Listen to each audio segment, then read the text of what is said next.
અરવલ્લી જિલ્લા બેઠક માટે આવેલા ઉમેદવાર પાછલા બારણે થયા રવાના।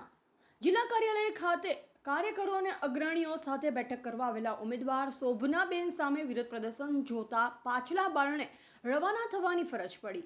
ભીખાજીના સમર્થકો કાર્યાલયના મુખ્ય ગેટ આગળ મોટી સંખ્યામાં એકત્ર થઈ કરી રહ્યા છે વિરોધ પ્રદર્શન। કાર્યકરોએ ભીખાજીને ટિકિટ આપવાની માંગ સાથે ટિકિટ નહીં તો ચૂંટણી બહિષ્કારના કર્યા સૂત્રોચ્ચાર। સમર્થકોને કાર્યકરોએ રસ્તા પર ભાજપના ખેસ અને ટોપીઓ ફેંકી દે પોતાનો રોષ ઠાલવ્યો।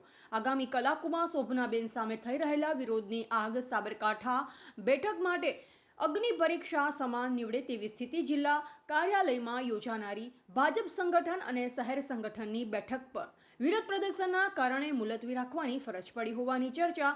શોભનાબેન સામે થઈ રહેલા વિરોધ અંગે જિલ્લા સંગઠન મગનું નામ મરી પાડવા તૈયાર ન થતા લોકોમાં અનેક તર્ક વિતર્ક। મારું નામ મહેશ ઠાકોર છે। હું મોડાસા મુલોદ ગામનો વતની છું। અમે આજરોજ તાલુકા અલગ અલગ તાલુકામાંથી કાર્યકર્તાઓ બધા અહીંયા કમલમમાં રજૂઆત કરવા માટે આવ્યા હતા।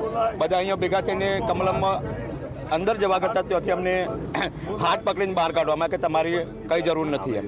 તો અમે ભારતીય જનતા પાર્ટીને એટલું કહેવા માગીએ છીએ કે જો કમલમ છે દરેક કાર્યકર્તાના પરસેવાના મજૂરીના ફાળાથી બનેલું છે। આ કોઈ એક બે નેતાઓના પૈસાથી નથી બનેલું એમ। અને જો અમારો વિરોધ એટલો જ છે કે જો કાર્યકર્તાઓ જો દન રાત મજૂરી કરીને જો ભારતીય જનતા પાર્ટીને ઊભી કરેલી હોય અને એક બે દિવસમાં કે 4 મહિના 6 મહિના 12 મહિનામાં આવેલાને ટિકિટ આપતા હોય તો એનો અમે સજ્જડ વિરોધ છે। અને જો અમારા ભીખાજી ઠાકોરનું ટિકિટ કેમ કાપી છે એનું સ્પષ્ટ કારણ અમને બતાવો કે આ કારણથી અમારી ટિકિટ કાપી છે। અમે આયાતી ઉમેદવારને ક્યારેય સ્વીકારવા માટે તૈયાર નથી। અને જો હજુ અમારી શરૂઆત છે અમે તો આગળ બી જવા માટેની તૈયાર છે। અમે આજે કમલમમાં એટલા માટે અલગ અલગ તાલુકામાંથી ખાલી લિમિટેડ સંખ્યામાં આવ્યા છે। અમે ખાલી શાંતિથી અહીં રજૂઆત કરવા આવ્યા હતા ને અમારું ટિકિટ કાપવાનું ભીખાજી સાહેબની ટિકિટ કાપવાનું સ્પષ્ટ કારણ શું એ અમે જાણવા માટે આવ્યા હતા। પણ અમારી બદનસીબી એ છે કે અમને કમલમમાં અંદર જવા જ નથી મળ્યો। અને શોભનાબેનની ઉપસ્થિતિમાં આજે સંગઠનની જે મિટિંગ હોય શું કહેશું? જો અમે શોભનાબેનની તો આજે સ્વીકારવા તૈયાર નહીં ને કાલે સ્વીકારવા। ભારતીય જનતા પાર્ટીનો જો પાયાના કાર્યકર્તાઓ ની જો ટિકિટ ના મળતી હોય તો અમે આયાતી ઉમેદવારની કેવી રીતે સ્વીકારશું એમ? અને એક બાજુ મોદી સાહેબ આમ વિરોધ પક્ષ પર તો ફાડી નાખે એટલા વિરોધ કરે છે તો અમે કોંગ્રેસની કોંગ્રેસના ઉમેદવારનો પ્રચાર અમે કેવી રીતે કર્યો? આ ભારતીય જનતા પાર્ટી કોંગ્રેસના વચ્ચે જંગ નથી, આ કોંગ્રેસ વર્સિસ કોંગ્રેસનો જંગ છે, એનો અમને વિરોધ છે।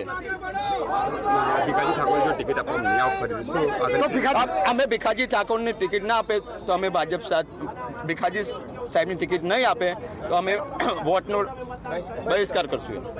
જનતા પાર્ટીએ પહેલા ભીખાજી ઠાકોરને ટિકિટ આપી હતી અને એમને પ્રચાર કર્યા પછી 9 દિવસ પ્રચાર કરીને જે ટિકિટ પાછી ખેંચી છે એના સમર્થનમાં અરવલ્લી કાર્યાલય આવી પહોંચ્યા છીએ। અને ભારતીય જનતાના એક નાનામાં નાનો પાયાનો કાર્યકર્તા છીએ અને અમને જો કમલમના અંદર ઓફિસમાં પહેવા નથી દેવામાં આવતા એનો અમને સખ્ત વિરોધ કરીએ છીએ।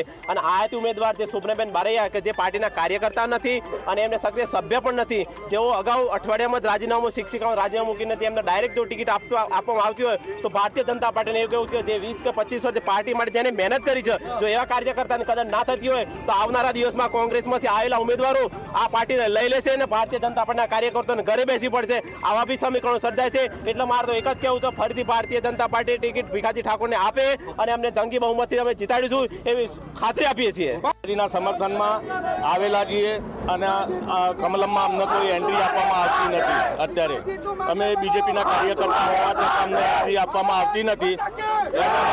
અમે અહીંયા શું ષડયંત્ર રચાઈ રહ્યું છે એ જાણવા માટે આવ્યા છીએ। બીજું કે જે તે આ પહેલાં ટિકિટ આપીને ટિકિટ પરત લીધી એનું કારણ જાણવા માટે આવેલા છીએ।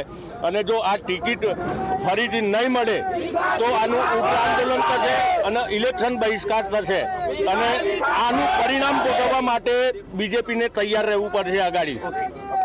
રિપોર્ટર વનરાજ સિખાંટ, માલપુર, અરવલ્લી।